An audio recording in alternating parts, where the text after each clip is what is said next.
You think modern milkshakes and chain store sodas represent the best America ever created? Think again. The golden age of soda fountains served handcrafted concoctions that today's fast food chains couldn't replicate if they tried. Let's dig into 30 forgotten soda fountain treats they'll never serve again. Phosphates were the original soda fountain sensation that launched an entire industry before Coca-Cola existed. These effervescent drinks combined carbonated water with flavored syrups and acid phosphate, a tangy, mineral-rich solution that gave each sip a distinctive crisp bite unlike anything served today. Soda jerks pumped syrup from ornate dispensers, added acid phosphate, then topped with fizzing soda water drawn from elaborate brass fountains.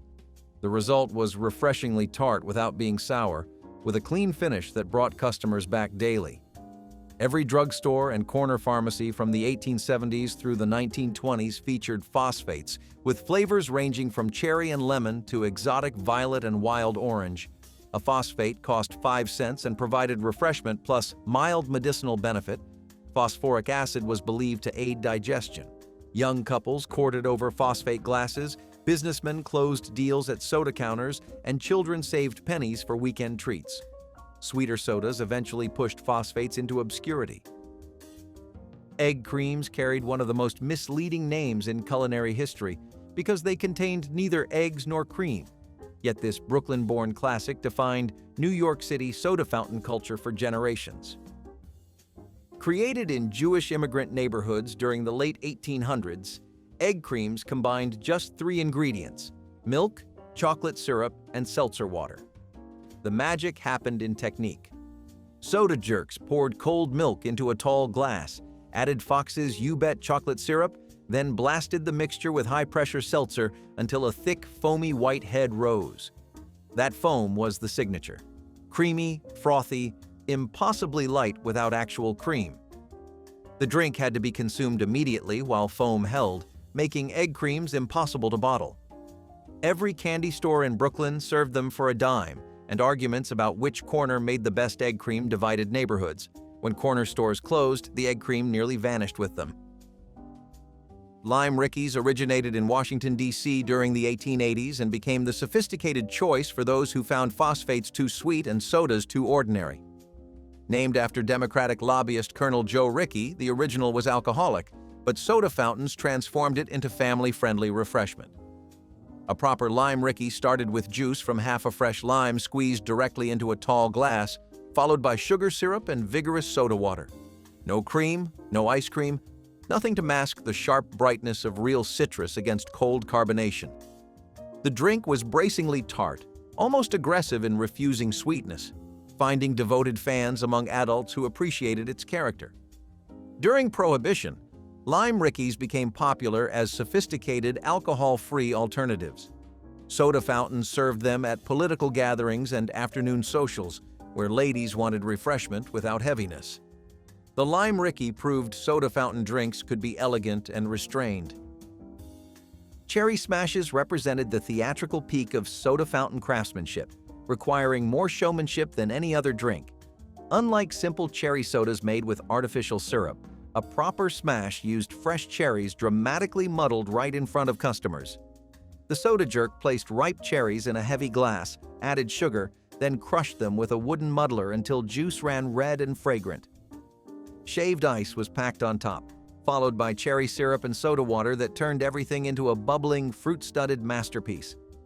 The result tasted like concentrated summer, fresh cherry intensity that no bottled syrup matched, with pulp adding texture to every sip. Cherry smashes were seasonal specials, appearing when local cherries came into season and disappearing with harvest. Children pressed faces against fountain counters watching soda jerks perform the ritual. Modern convenience killed the cherry smash because muddling takes time, skill, and fruit that cannot ship year-round. Black and white sodas earned their name from the dramatic visual contrast of dark chocolate syrup swirling through vanilla ice cream and clear soda water. This wasn't a simple float. It was carefully constructed to showcase the soda jerk's skill in layering flavors without letting them combine. The glass started with chocolate syrup coating the bottom, followed by premium vanilla ice cream dropped precisely into the center. Soda water was added slowly down a long spoon to prevent the ice cream from overturning, creating ribbons of chocolate winding through white foam like marble veining. Customers used long-handled spoons to chase bites of ice cream with chocolatey soda, each mouthful different from the last.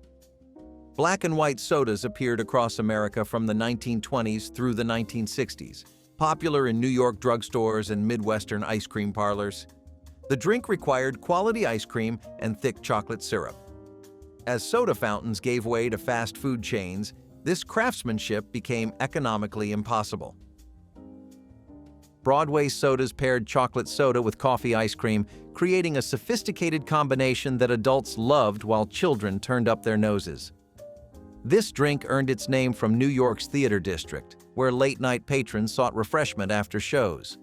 The combination seemed strange, chocolate and coffee competing, but flavors complemented beautifully. Chocolate syrup provided sweetness and depth, while coffee ice cream added bitter complexity and gentle caffeine, helping theatergoers stay awake on subway rides home. Soda jerks built Broadway sodas with extra care, knowing customers were sophisticated New Yorkers who noticed wrong proportions. The drink appeared throughout Manhattan during the 1930s and 1940s, becoming associated with Broadway glamour, a little decadent, entirely New York. When coffee ice cream became harder to find and soda fountains began closing, Broadway sodas faded from menus. Today, few remember this elegant combination that once defined sophisticated soda fountain culture. Hobokens were an unlikely marriage of pineapple soda and chocolate ice cream that became one of the most beloved regional specialties in New Jersey soda fountain history. Named after the working-class city across the Hudson from Manhattan, this drink celebrated unexpected pleasures from experimenting behind the counter. The combination sounded wrong, tropical fruit against rich chocolate, but flavors created something entirely new. Pineapple's bright acidity cut through chocolate's heaviness, while chocolate rounded pineapple's sharp edges.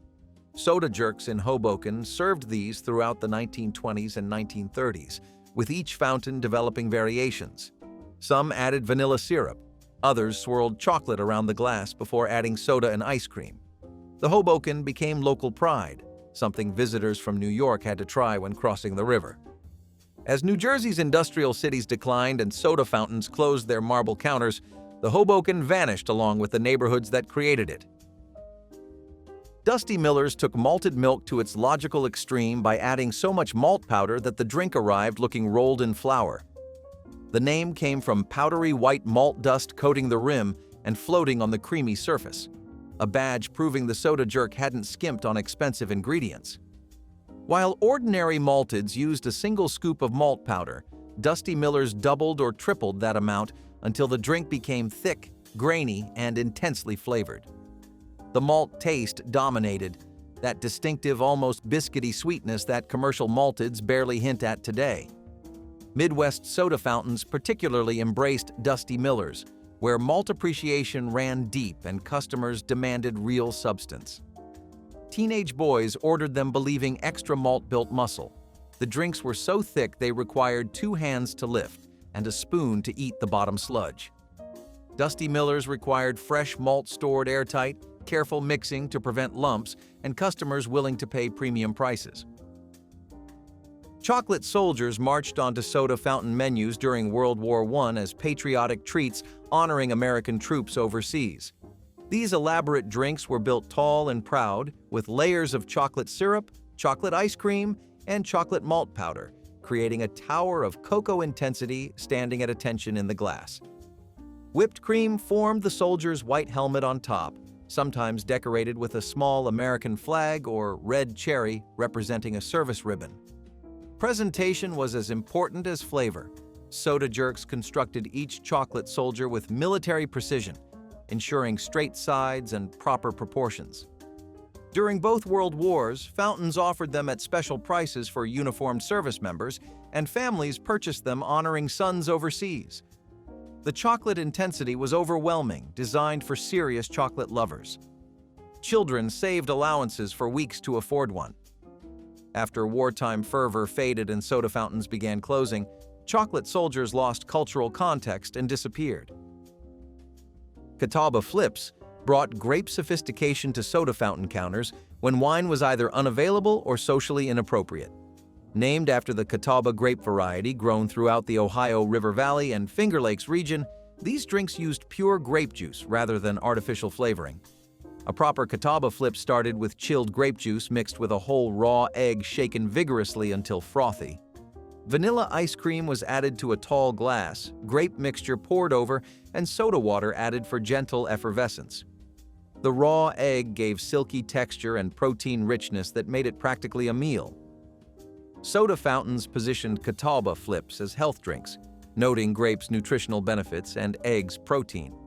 Ladies who felt wine drinking improper enjoyed grape sophistication without judgment, and children received flips as strength-building tonics. Concerns about raw eggs later killed the flip category entirely, and Catawba flips, along with orange, strawberry, and vanilla cousins, vanished. Nectar sodas were the drink that made every other fruit soda seem like an imposter, combining multiple fruit flavors into something greater than any single ingredient. These elaborate concoctions layered cherry, orange, lemon, and sometimes pineapple syrups with vanilla undertones, creating a flavor profile so complex that customers debated exactly what they were tasting. Soda jerks guarded Nectar recipes jealously, each fountain developing its own signature blend that regulars could identify blindfolded. The drink arrived in tall glasses with colors shifting from deep red through orange and gold, looking like sunset captured in soda water. Children saved Nectar sodas for special occasions because multiple syrups cost more than single-flavor drinks. Adults appreciated sophistication of flavors that evolved with every sip. The name promised something divine, and the best delivered. When pre-mixed fountain syrups replaced individual flavor bottles, Nectar sodas lost their magic and quietly disappeared.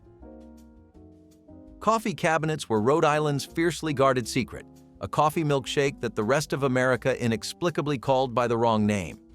In Rhode Island and southeastern Massachusetts, what everyone else called a milkshake was a cabinet, named after wooden cabinets holding mixing machines.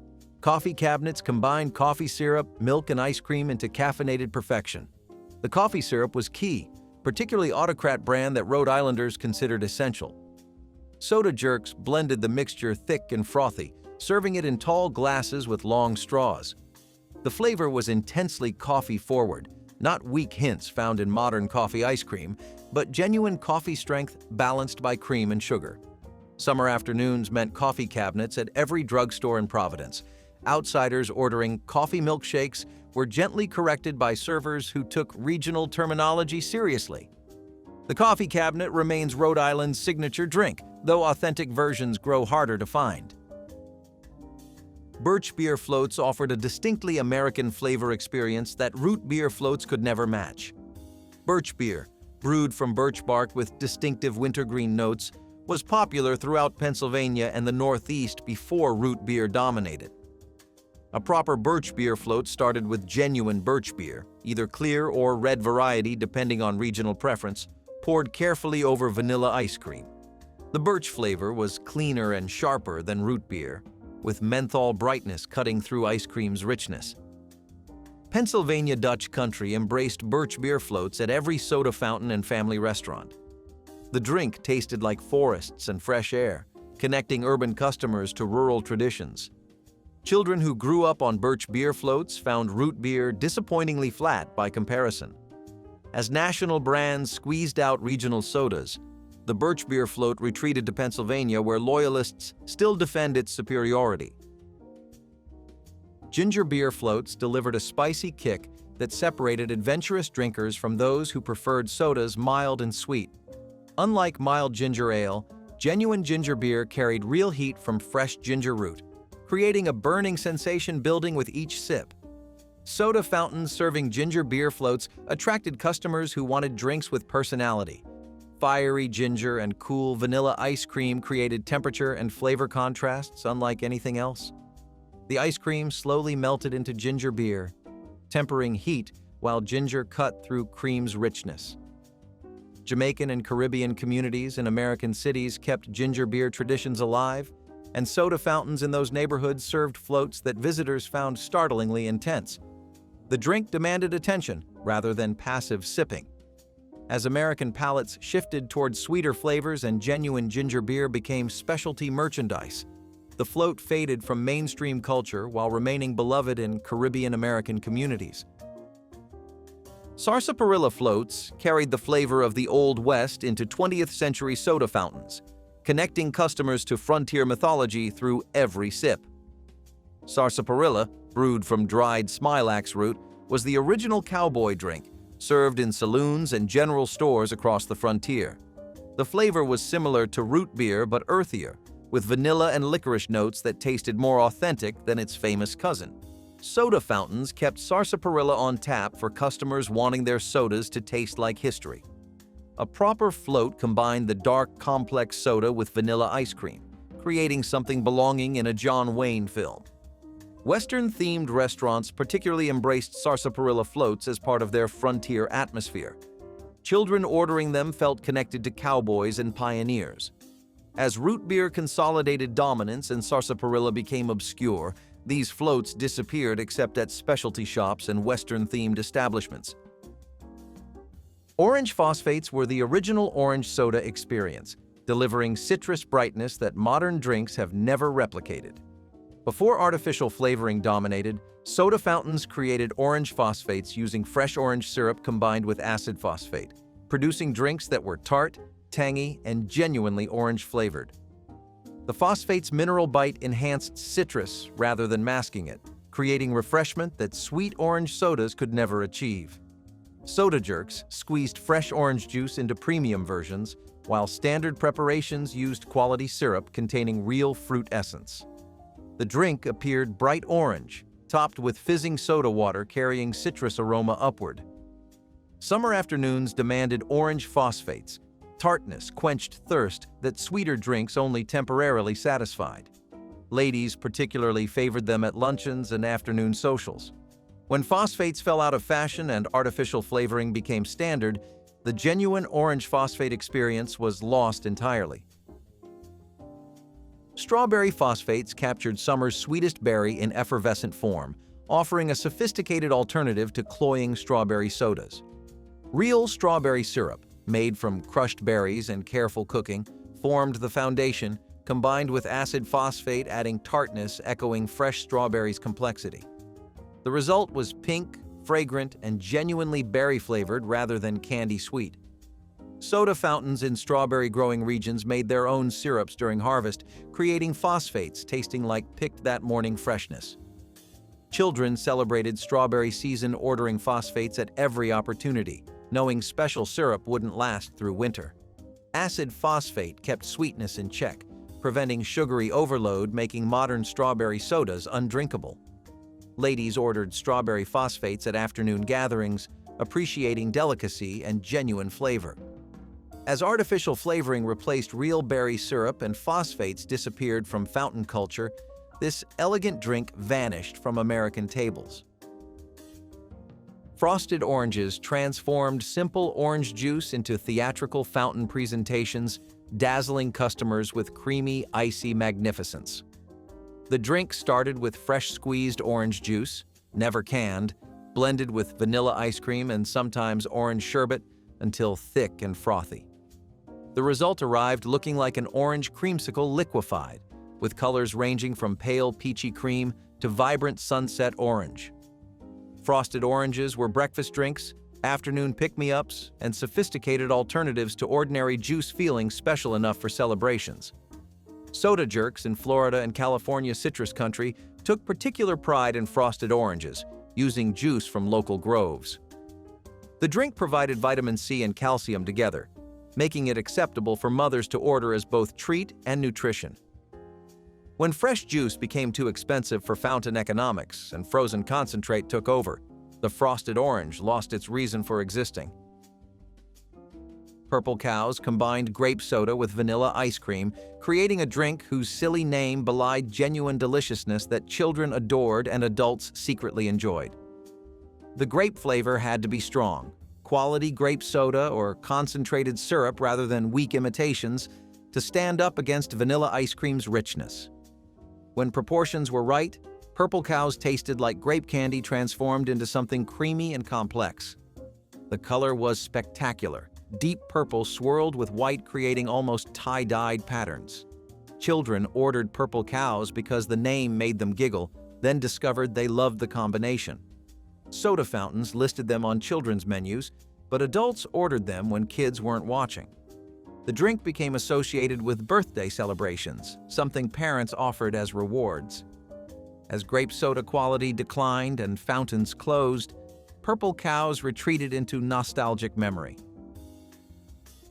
Brown Cows paired root beer with vanilla ice cream in the combination that would conquer America as the root beer float. But under its original barnyard name, the drink carried different associations. Brown Cows were children's drinks, ordered by kids who thought the name hilarious and parents appreciating root beer's low caffeine. The root beer had to be quality, Hires, A&W, or local craft varieties, foaming enthusiastically when ice cream dropped in. Soda jerks learned to add ice cream slowly, preventing volcanic overflow that delighted children but frustrated cleanup crews. The drink was sweet, creamy, and satisfying, with root beer's sassafras and vanilla notes harmonizing perfectly. Every soda fountain served Brown Cows through the mid-20th century, making them the most democratic of fountain drinks.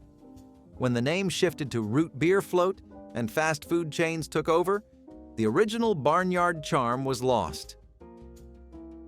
Black Cows married cola with vanilla ice cream, creating the drink that would become America's most ubiquitous float under its later name, the Coke Float. Before corporate branding took over, Black Cows were soda fountain originals with personalities of their own. The cola had to be fountain dispensed, mixed fresh from syrup and carbonated water, creating fizz that erupted dramatically when ice cream was added. Soda jerks dropped vanilla ice cream into tall glasses, then carefully added cola down a long spoon, building layers of brown and white that slowly merged into creamy sweetness. The combination worked because cola's spices, cinnamon, vanilla, citrus, harmonized naturally with ice cream. Children considered Black Cows special occasion drinks, while adults appreciated the caffeine lift tempered by dairy smoothness. Every drugstore fountain served them, and the drink became so popular that Coca-Cola eventually claimed it. The original Black Cow name faded, replaced by corporate branding that erased barnyard charm. Vanilla Cokes were the original customized sodas, made fresh at fountain counters decades before fast food chains offered flavor shots. Soda jerks added a pump of vanilla syrup to cola, transforming ordinary soft drinks into something complex and sophisticated. The vanilla smoothed cola's sharpness, adding creamy sweetness that made the drink feel almost dessert-like. Regular customers developed precise preferences: 1 pump, 2 pumps, light vanilla, and soda jerks memorized their orders. The drink became associated with teenage culture, ordered at drugstore counters where young people gathered. Vanilla Cokes represented personalization before that word entered marketing vocabulary, each drink made to individual specification rather than mass-produced uniformity. When bottled vanilla cola appeared decades later, fans complained it couldn't match fountain versions where vanilla and cola merged fresh. The original Vanilla Coke experience required a soda jerk who knew your preferences. Cherry Cokes became the most beloved fountain customization, adding maraschino cherry syrup to cola for a drink that tasted like celebration in a glass. The cherry flavor was intense, real maraschino syrup, not the weak cherry flavoring in modern versions, turning ordinary cola into something approaching candy. Soda jerks developed signature techniques, some stirring the syrup through the cola, others letting it settle at the bottom for customers to discover. Teenagers ordered Cherry Cokes on dates, at after-school hangouts, and during Saturday afternoon movie matinees. The bright red syrup swirling through dark cola created visual drama that matched the flavor's boldness. Cherry Cokes were also hangover remedies, the sugar and caffeine combination supposedly settling stomachs after rough nights. When bottled cherry cola finally appeared, it disappointed fans who remembered fountain versions where cherry intensity could be customized. The original Cherry Coke required a soda jerk and a syrup pump. Ice cream sodas were the elaborate productions that showcased everything a soda fountain could do, combining flavored syrup, ice cream, soda water, and whipped cream into architectural desserts. Unlike simple floats where ice cream sat in soda, proper ice cream sodas were built in layers, syrup at the bottom, soda water mixed in, ice cream added, more soda poured around it, then whipped cream and a cherry on top. The result was part drink, part dessert, requiring both a straw and a long-handled spoon to consume properly. Chocolate, strawberry, and vanilla were standards, but adventurous fountains offered dozens of flavors. Making proper ice cream sodas required training. Amateur attempts resulted in overflowing glasses and wasted ingredients. The drinks took time to build correctly, which made them feel special and worth the premium price. As soda fountains disappeared and fast food efficiency took over, the elaborate ice cream soda became economically impossible to produce. Banana splits at soda fountains were theatrical productions unlike anything served in modern ice cream shops. The original fountain banana split used a specially designed boat-shaped dish, a whole banana split lengthwise, 3 scoops of different ice cream flavors, and an elaborate topping ceremony performed tableside. Chocolate syrup went on vanilla, strawberry sauce on strawberry, pineapple on chocolate. The combinations were traditional and precise. Whipped cream was applied with theatrical flourish, nuts were scattered from height, and the cherry placement on top was considered an art. Soda jerks competed to build the most impressive splits, and customers watched the construction as entertainment. The banana split was celebration food, ordered for birthdays, graduations, and special dates. Modern versions, served in paper boats with squeeze bottle toppings, bear little resemblance to fountain originals where presentation was performance art. Tin Roof sundaes combined vanilla ice cream with chocolate syrup and Spanish peanuts, creating a textural masterpiece where crunch met cream.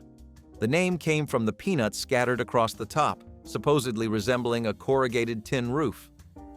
The combination was deceptively simple but perfectly balanced.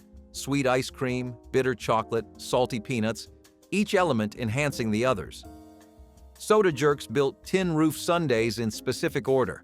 Ice cream first, chocolate drizzled carefully, then peanuts pressed gently into the surface.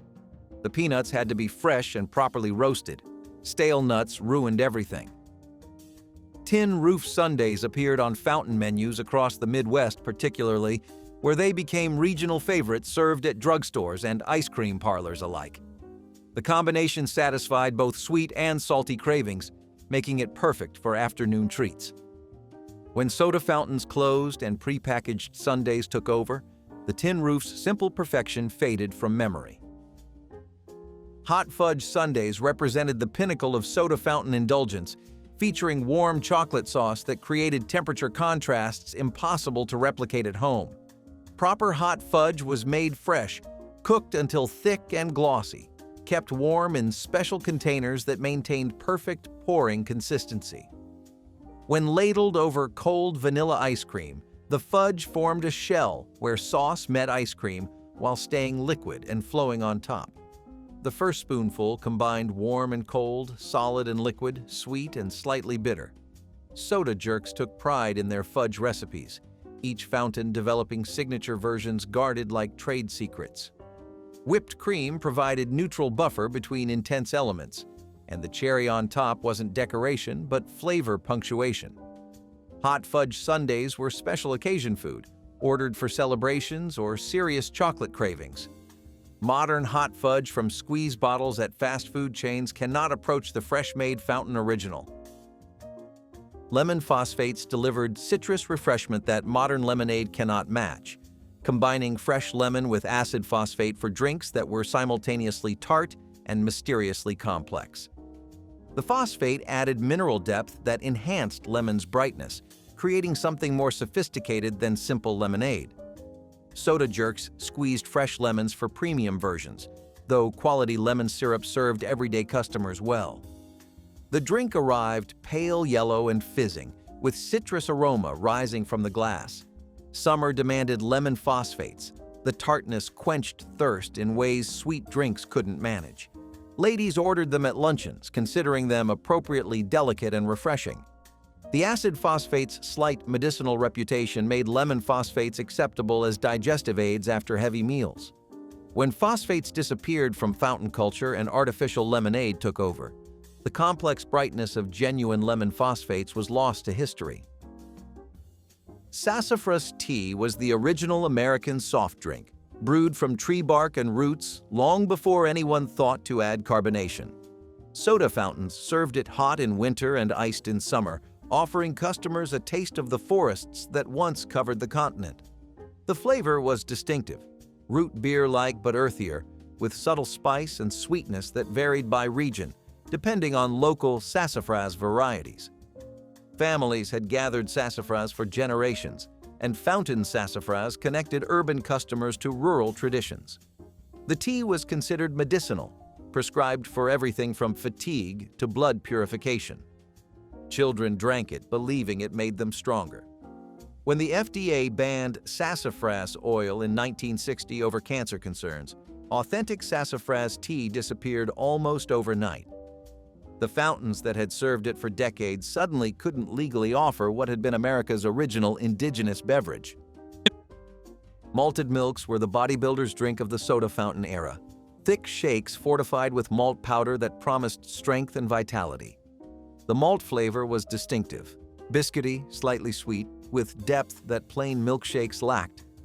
Soda jerks blended milk, ice cream, and malt powder in heavy machines, the whirring sound announcing drink preparation across crowded drugstores.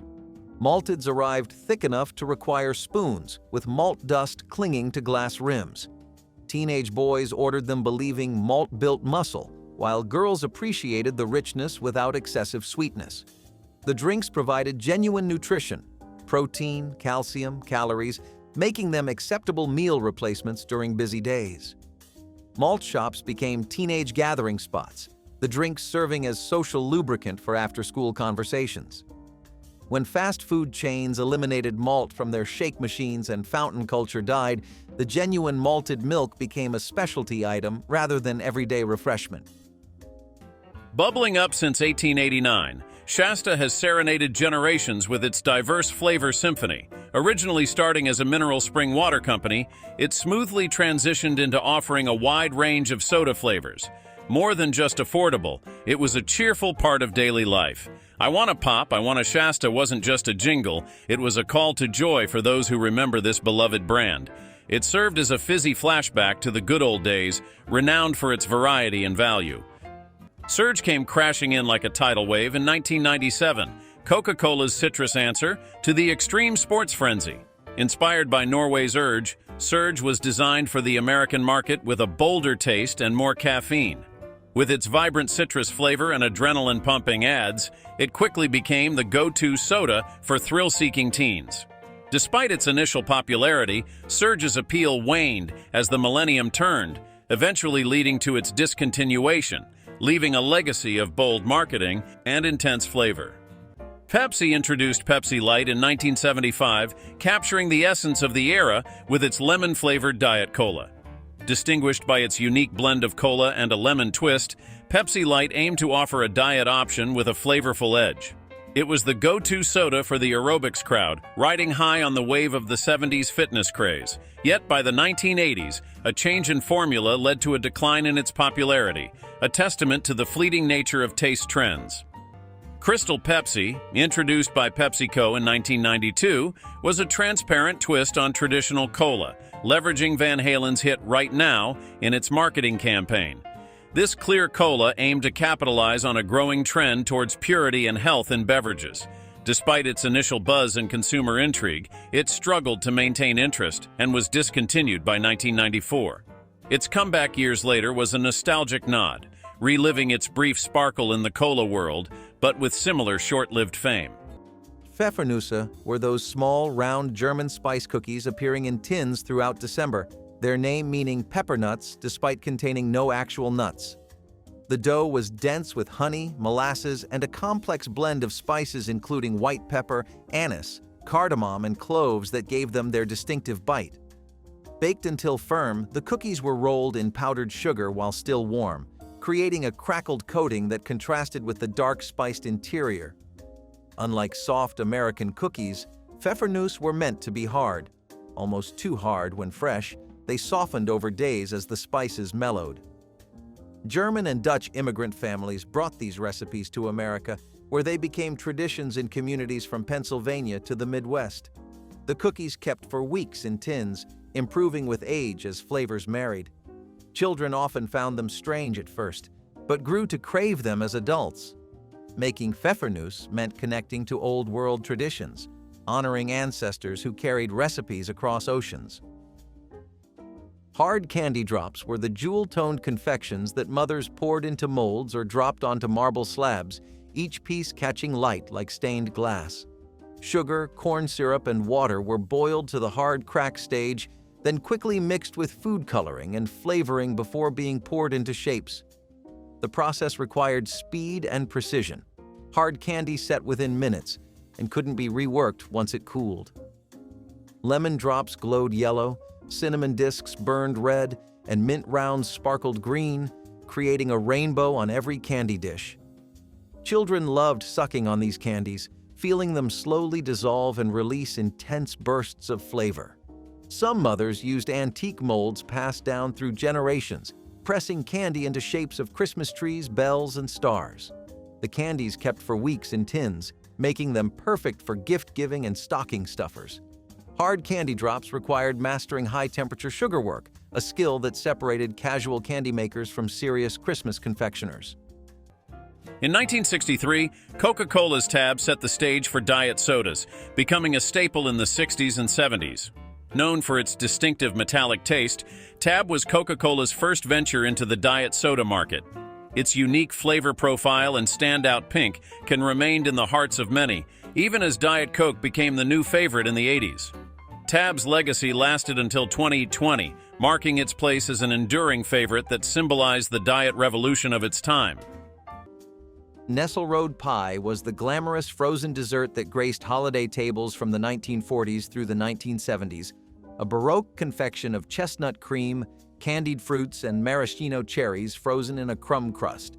Named after a Russian diplomat, it became fashionable in American restaurants before home cooks adapted it for Christmas entertaining.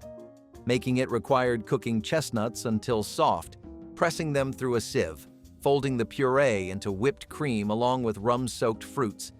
The mixture was poured into a graham cracker crust and frozen until firm, then topped with more whipped cream and candied fruit. The flavor was sophisticated and unusual, the chestnuts providing earthy sweetness unlike any other dessert. Department store restaurants made Nesselrode pie famous, and home cooks struggled to replicate its elegance. The dessert disappeared as chestnuts became harder to find and frozen desserts fell from fashion. Today, few remember this once celebrated creation that represented holiday entertaining at its most refined. Step into a 1930s diner, and you'd find frosty root beer pouring nostalgia with every creamy sip. With its original recipe boasting traditional root beer spices, Frosty offered an authentic taste of Americana. Introduced by the Frosty Company in 1939, this beverage quickly became a staple of American refreshment. Reminiscent of time spent in diners and drive-ins, its charming packaging and taste are a throwback to a bygone era, continuing to delight generations with its nostalgic appeal. Peppermint bark layered dark and white chocolate with crushed candy canes into a festive treat that looked as beautiful as it tasted. Mothers would melt semi-sweet chocolate and spread it thin on waxed paper, letting it set until firm before adding a layer of white chocolate on top. While the white chocolate was still soft, crushed peppermint candy canes were pressed into the surface, their red and white stripes creating holiday color against the creamy background. Once fully hardened, the bark was broken into irregular shards that showed off the distinct layers. Each bite delivered the snap of tempered chocolate followed by cool peppermint that lingered on the tongue. Children loved the contrast of textures and flavors, the way the candy cane pieces crunched against smooth chocolate. Making bark required patience for proper tempering, but rewarded cooks with a candy that looked professional and tasted even better. It became a staple of cookie exchanges and holiday gift boxes, a treat that said Christmas without any words needed. Turn the clock back to 1876 with Hires Root Beer, the original American soda superstar. This creamy concoction wasn't just a drink, it was a staple at family picnics, with a taste as classic as apple pie. Introduced at the Philadelphia Centennial Exhibition, it quickly became America's favorite, with a slogan that sang, "Hires makes thirst a joy." It was a timeless tune in our taste buds, now missing from our shelves like a favorite old record we can't play anymore. Congealed cranberry salad was the jewel-toned centerpiece of holiday tables, a shimmering mold that turned canned cranberries into something worthy of celebration. Homemakers dissolved cherry gelatin in boiling water, then folded in whole cranberry sauce with chopped celery, walnuts, and crushed pineapple for texture. The mixture was poured into decorative ring molds, then chilled overnight until firm enough to unmold onto crisp lettuce leaves. The result was stunning. Deep ruby red with visible chunks of fruit and nuts suspended throughout like edible stained glass. Children watched in amazement as the wobbly creation held its shape on serving platters. The tartness of cranberries balanced the sweetness of gelatin, while celery provided unexpected crunch. This dish required planning and patience, qualities that defined holiday cooking before instant everything arrived. Today, it has largely vanished from Christmas spreads, replaced by simpler preparations that lack the artistry of waiting for that perfect gelatin set. Slice burst onto the scene in 1984, PepsiCo's answer to a growing demand for healthier sodas. Offering a real fruit juice blend, it was a novel approach at the time, aiming to offer a healthier alternative within the soda category. With more fruit juice and less sugar, it wasn't just a drink, it was a movement. Its time in the limelight has passed, but its role as a forerunner in fruitier sodas lingers in our memories. This paves the way for the juice-infused sodas we see today. Opera fudge was the sophisticated cousin of ordinary fudge, a creamy confection made with brown sugar and cream that achieved a texture more like fondant than the grainy chocolate version. The name suggested elegance, and indeed, opera fudge appeared at the fanciest holiday gatherings during the mid-20th century. Making it required a candy thermometer and patience, cooking the sugar mixture to precise temperatures while stirring constantly. The hot candy was poured onto marble slabs and worked with paddles until it turned from glossy to matte, from liquid to plastic.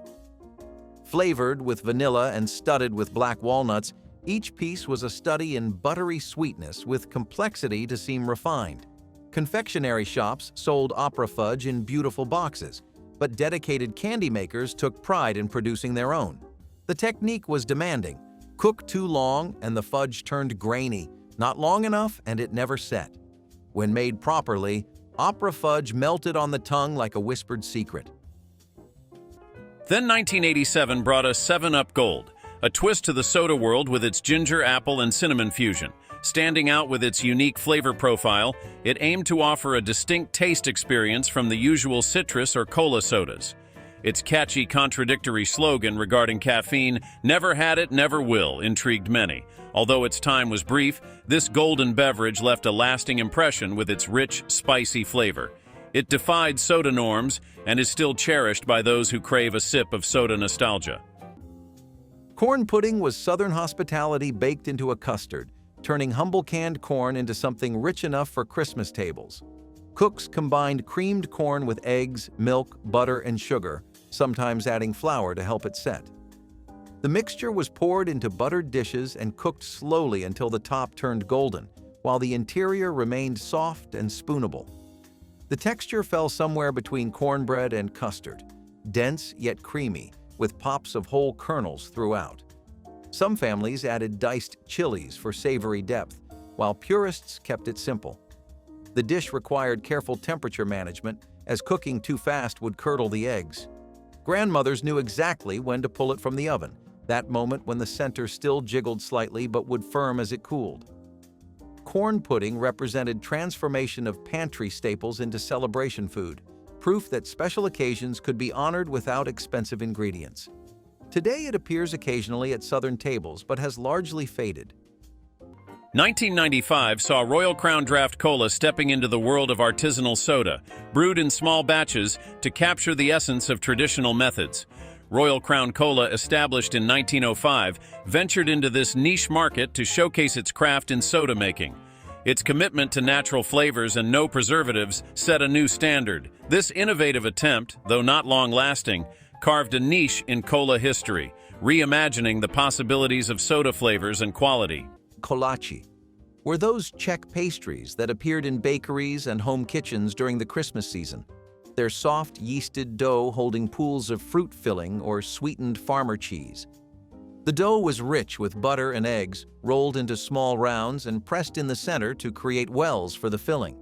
Traditional fillings included prune, poppy seed, apricot, and a sweetened cheese mixture that was almost like cheesecake. Czech immigrant communities in Texas and Nebraska made kolache for every holiday, but Christmas brought the most elaborate versions. The pastries were arranged on platters, their colorful fillings creating a mosaic effect that made tables look festive. Making kolache required patience. The dough needed proper rising, the fillings careful preparation. Each family had their signature recipes, guarded and passed down through generations. The pastries were meant for sharing, brought to church gatherings and neighborhood parties. Spiced crab apples were the garnish that elevated holiday platters from ordinary to elegant, their deep ruby color and clove-studded skins announcing celebration. Whole crab apples were simmered in sweetened vinegar syrup infused with cinnamon sticks, cloves, and allspice until they turned translucent and tender. The fruits were packed into jars with their spiced liquid and stored for weeks, improving as flavors concentrated. Come Christmas, they were arranged around roasts and hams like edible jewels, their glossy skins catching candlelight beautifully. The taste was intensely sweet-tart, with warming spice notes that complemented rich meats. Some families made their own from backyard trees, while others relied on store-bought versions. Children often avoided them, but adults treasured spiced crab apples as essential holiday tradition. The jars themselves became gifts, wrapped in ribbon for neighbors. Spiced crab apples represented the artistry of preservation, autumn's harvest transformed into winter's ornament. Fast forward to the 1970s, and Welch's grape soda is turning every can into a summer vineyard escape. Originating from a company known for its grape juices, Welch's soda brought the same quality to carbonated beverages. While Welch's continues to quench grape cravings, those who remember the original recipe savor a nostalgia that's as rich as the grapes themselves. Known for its bold, Concord grape flavor, it was like a liquid vacation, a shortcut to sunny days and laughter. It's a taste that danced on our tongues and left footprints in our memories. Snowball cookies were those tender, crumbly confections rolled in powdered sugar until they looked like tiny snowdrifts, their buttery interiors hiding chopped pecans or walnuts. Known by many names, Russian tea cakes, Mexican wedding cookies, butterballs, they appeared on every Christmas cookie tray. The dough was simple: butter, powdered sugar, flour, and nuts, mixed until combined and shaped into small balls. After baking, cookies were rolled in powdered sugar while warm, then rolled again after cooling for a thick coating. The texture was unique, sandy and tender, dissolving on the tongue while leaving buttery sweetness and nutty crunch. Every family had their version, some adding vanilla, others almond extract. Snowball cookies represented Christmas baking at its most approachable: simple ingredients, forgiving technique, and delightful results. Almond bark clusters were the simple candy that turned holiday snacking into an event, combining roasted almonds with smooth white or dark chocolate. Mothers melted chocolate carefully, stirred in whole roasted almonds, then dropped spoonfuls onto waxed paper to set. The clusters were irregular and rustic, each one slightly different in size and shape, which was part of their charm. Children loved helping make these, the process simple enough for small hands yet resulting in impressive candy. The combination of crunchy nuts and smooth chocolate created textural contrast that made each bite interesting. Some mothers used white chocolate with dried cranberries for holiday color, others stuck with dark chocolate and sea salt. Almond bark clusters kept well in cool places, perfect for gift tins. This candy proved that sometimes the simplest recipes created the most beloved results. Tomato aspic was the elegant mold that separated sophisticated hostesses from casual cooks, its shimmering clarity announcing refinement on any holiday table. Tomato juice was combined with unflavored gelatin, lemon juice, Worcestershire sauce, and careful seasoning, then poured into decorative molds to set. The result was a quivering ruby ring that held its shape when unmolded onto beds of crisp lettuce. Some versions included chopped celery, olives, or shrimp suspended within like jewels in amber. The taste was intensely savory, nothing like sweet fruit gelatins that dominated other parts of the meal. Aspic required confidence, as unmolding could go wrong if the gelatin hadn't set properly. Successful unmolding brought genuine pride, the mold releasing perfectly onto its serving platter with a satisfying wobble. Tomato aspic represented formal entertaining from an earlier era, when certain dishes signaled social knowledge. Its disappearance marked changing tastes that favor simplicity over structured elegance. Squirt, the grapefruit gem of 1938, originated from Herb Bishop's experiments in Phoenix, Arizona, creating a grapefruit juice-based soft drink. Celebrated for its crisp and slightly tart flavor, Squirt became a popular mixer in cocktails. This refreshing burst became an iconic thirst quencher on hot days. Its slogan, "It's Squirt for Thirst," rang true across the Southwest, where it was a poolside favorite. This citrus star of the soda world still shines today, a sparkling tribute to the sunny days of yesteryear. Stollen was that dense, fruit-studded German bread that appeared wrapped in foil on Christmas morning, its butter-rich dough concealing a tunnel of marzipan running through its center. Making authentic Stollen required starting weeks ahead, soaking dried fruits in rum until they plumped with boozy sweetness. The yeast dough was rich with butter and eggs, folded around candied citrus, almonds, and the precious marzipan log before being shaped into its distinctive oval. After baking, the Stollen was brushed with melted butter and buried under drifts of powdered sugar that created its characteristic white appearance. Traditional families made several loaves, wrapping them tightly and allowing them to age for weeks. Each slice revealed the spiral of marzipan surrounded by jeweled fruit, the texture somewhere between bread and cake. German bakeries in cities sold authentic Stollen at premium prices, while home bakers attempted their own versions. The time and technique required kept Stollen rare, a true Christmas luxury. Caramels were the buttery squares that stuck to teeth in the most satisfying way, each piece a study in perfectly cooked sugar and cream.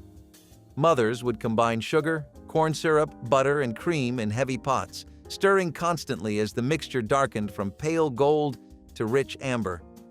The temperature had to reach exactly the firm ball stage. Too soft, and the caramels wouldn't hold their shape. Too hard, and they'd crack teeth. Poured into buttered pans and cooled, the caramel was cut into squares and wrapped individually in waxed paper twisted at both ends. The texture was dense yet yielding, requiring serious chewing that released waves of buttery, slightly burnt sugar flavor. Some mothers added vanilla, others a pinch of sea salt before salted caramel became trendy. Children would unwrap piece after piece, the waxy paper accumulating in pockets and between couch cushions. Homemade caramels represented patience and precision, candies that couldn't be rushed but rewarded every minute of careful attention. Carrot copper pennies were a make-ahead marvel that freed Christmas cooks from last-minute vegetable preparation. Carrots were sliced into thin coins, blanched until tender, then marinated for days in a tangy sauce of tomato soup, oil, vinegar, and Worcestershire sauce. The coins absorbed the bright orange-red marinade until they glistened like polished copper. Green bell pepper rings and sliced onions joined the carrots, adding color contrast and crunch. What made copper pennies invaluable was their timing. They actually improved with age, developing deeper flavor after 3 or 4 days in the refrigerator.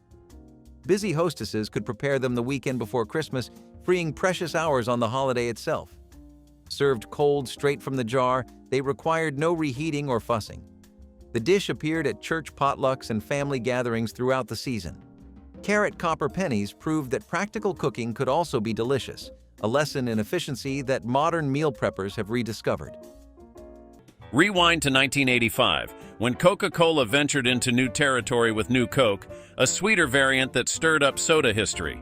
This bold move was Coca-Cola's response to the Pepsi Challenge taste tests that threatened its market dominance, sparking one of the biggest controversies in consumer history.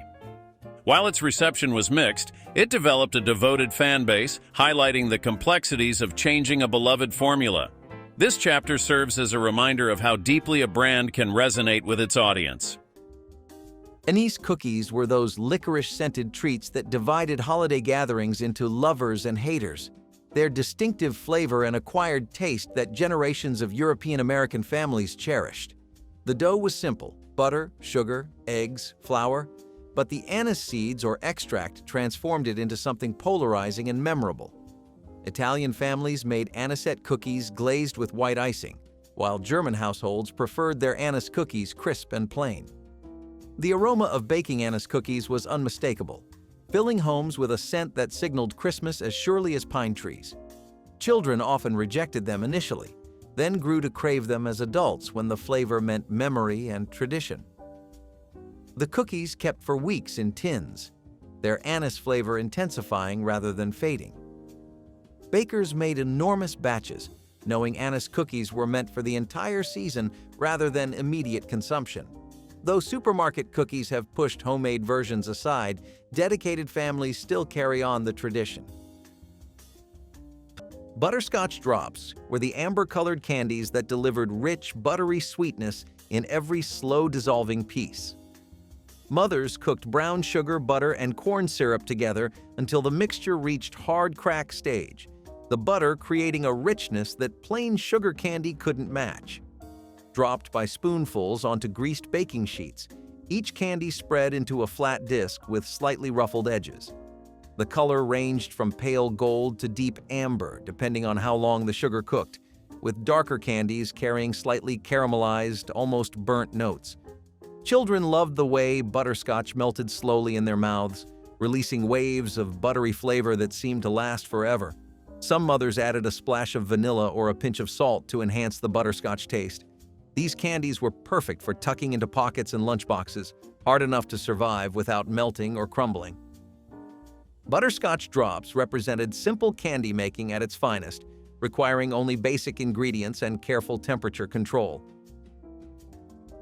Sweet potato soufflé was the showstopper that made guests gasp when it emerged from the oven, puffed high and golden like an edible cloud.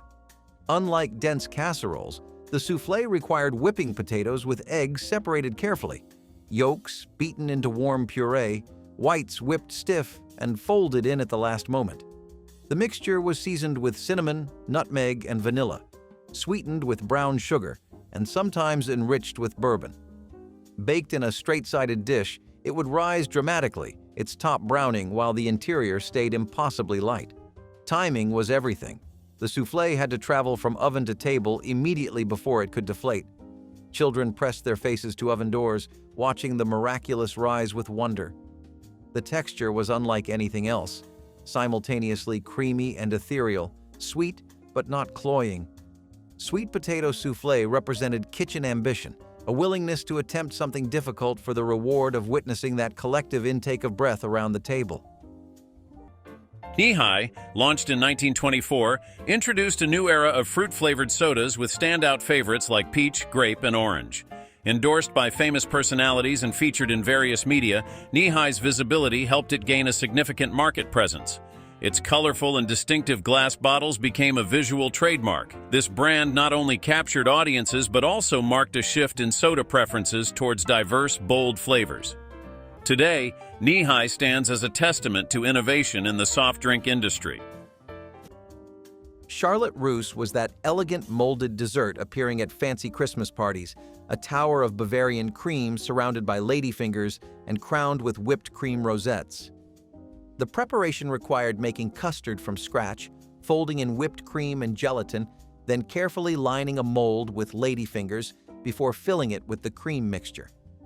The dessert had to chill for hours until set, then came the nerve-wracking moment of unmolding, a successful release revealing a perfect striped tower, while failure meant a collapsed mess.